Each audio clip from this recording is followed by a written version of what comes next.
And we're looking at the defending champions, Italy, hosting England. Now, we know that Marcus Rashford and Mason Mount are out with injury for the Three Lions. But what I'm actually really curious about heading into this one is that this is actually a really tricky Group C, both for England and for Italy. I mean, obviously, Italy didn't qualify for the World Cup in Qatar, so they've already got a bit of pride to salvage. I like the fact that the first game off the bat is going to be a rematch of the 2020 Euro final against England.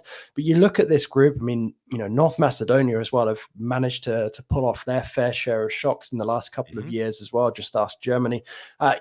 Group C, does it have a making of being a group of death, Mike Lahoud? Absolutely. You look at the story that's being told in Italy.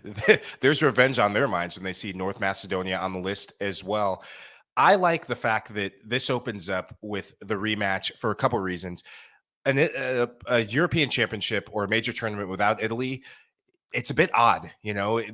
They are one of the drama kings or queens of soccer around the world. And I'm looking to see if there's a bit of a renaissance in the Italian squad. You have much younger players coming in, but you still have some familiar names that I don't know if they're going to kind of roll out the carpet and give some players a chance. The fact that Scamacca is your lead striker or could be a starter, given what we've seen at West Ham, that gives me a bit of concern with Italy. And if you start players that haven't really delivered at club level and you're bypassing players that have been playing well in Serie A and around the world, then I think it could be more of the same. But I expect a response from Italy in this group.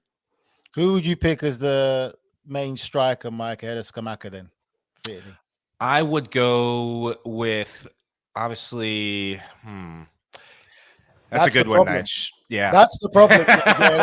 To be fair, great Italian, I'm just going to say this. When you've watched the great Italian teams, one thing that Italy always had was a recognized striker. You're talking about all the strikers that they've had playing for Italy, the legends that have played there.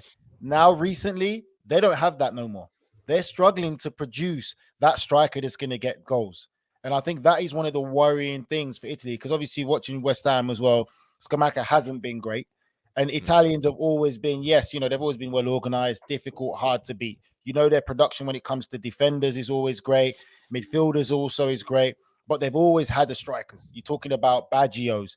You're talking about Vieri. You're talking about so many of the legends that have gone before.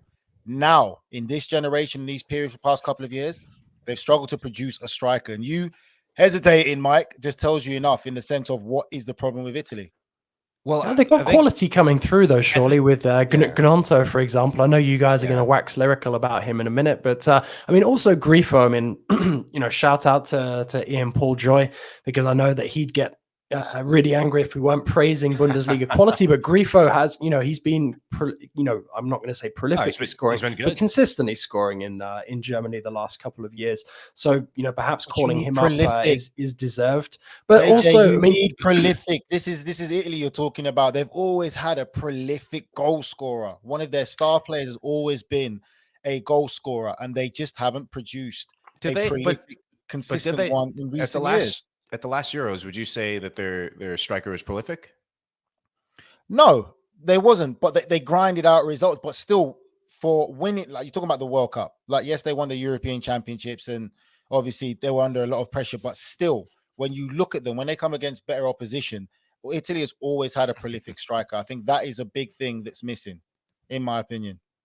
Yeah, I think just to tie a bow on this, the fact that you don't have a go-to number 9 is going to force, maybe a lot of Italian teams are playing with that free-forming front three. You have wingers who can play in the pockets. You have attacking midfielders. I mean, Chiesa is playing further forward for Juventus this season, and he's already cashing in with goals and assists. So I wouldn't be surprised if they play with maybe a false 9 and then 2 attacking midfielders underneath, because that attacking crew, they can play that. Well, you got Spinazzola back in the setup as well, who was so crucial in success in Euro 2020 as well. So definitely want to keep an eye on